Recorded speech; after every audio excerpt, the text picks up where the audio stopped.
He waited for days in the forest, not for food, not for warmth, but for love that would never return. Olha que eu sou difícil pra chorar, Gustavo. Que pecado, meu Deus. Que dor. Gustavo didn't understand what had happened. He didn't know he'd been left behind, so he waited day after day on the same patch of earth, surrounded by whispering trees and fading sunlight. He believed they would come back, because love in his heart was something that never left. But reality was different. By the time someone found him, Gustavo's body was trembling from weakness. His ribs showed beneath his dull coat, and his eyes, once bright and full of life, were swollen, infected, and clouded. He couldn't see clearly anymore, yet he kept looking toward the road, hoping. When we received the call, we were told only this: there's a dog in the forest. He's been sitting there for days. He looks like he's waiting for someone. We rushed to the scene. The moment I saw him, I felt my chest tighten. He wasn't aggressive. He didn't bark or growl. He simply sat there, silent, still, his spirit fading, but his loyalty unbroken. When I knelt down, he looked up slowly, as if asking, "Are you here to take me home?" I whispered, "Yes, Gustavo, we're taking you home." His frail body trembled as I lifted him. It was the kind of fragility that speaks of both hunger and heartbreak. His eyes told a story deeper than pain. They told of betrayal, confusion, and longing. We rushed him to the nearest vet clinic, praying we weren't too late. The atmosphere grew tense the moment we arrived. The vet examined him carefully and spoke in a calm but serious tone. His eye infection is severe. It's spreading.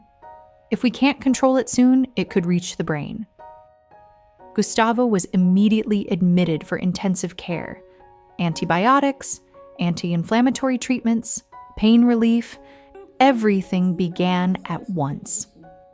He was weak, barely eating, but every time we touched him gently, his tail made the smallest movement.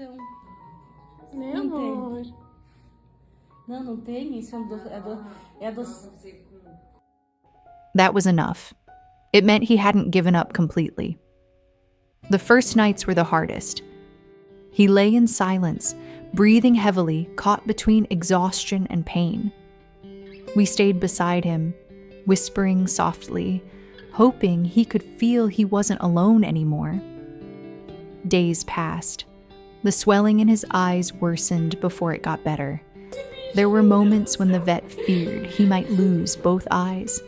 But we held on because Gustavo had already survived something even greater: abandonment.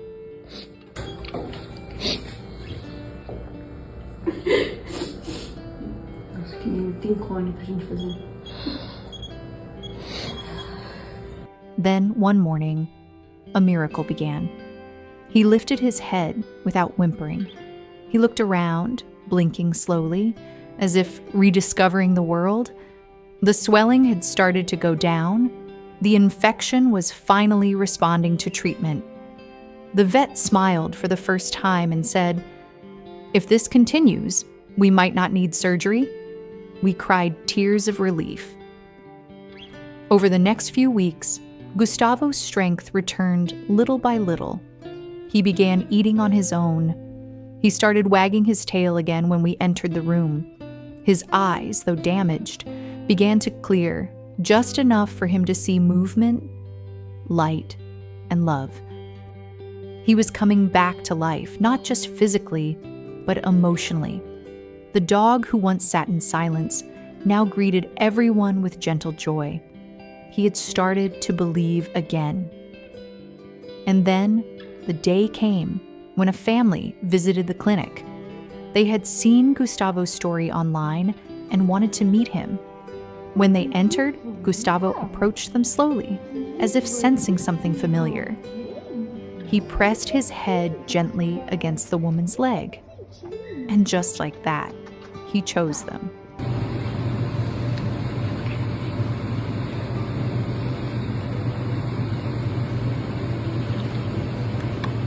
They didn't see a broken dog, they saw a survivor, a soul who had waited for love and finally found it.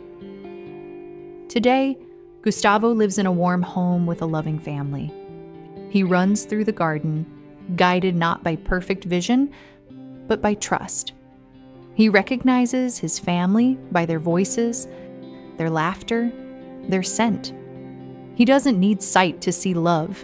It shines brighter than anything else. Sometimes I visit him, and every time when he hears my footsteps, he comes running. He remembers, because true love leaves a mark that never fades.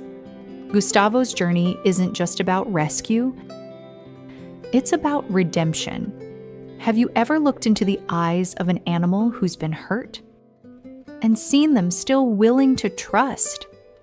That's the kind of courage that changes hearts. Muito carinho desse Gustavinho. Vamos passear? Vamos passear? Vamos passear. Oh, que preguiça. Que preguiça, pessoal. Que preguiça.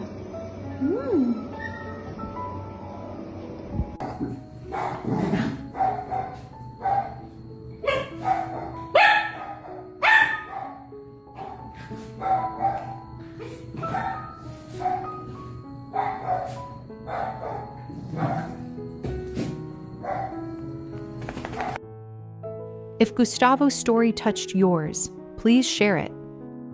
Leave a comment below. Tell us what you felt.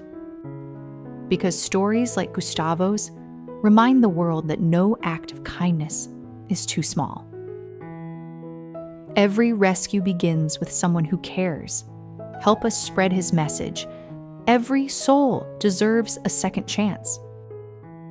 And if you believe love can heal even the deepest wounds, don't forget to like, comment, and subscribe for more stories of hope. More hearts like Gustavo's are still waiting to be found. Dormindo. Tá dormindo.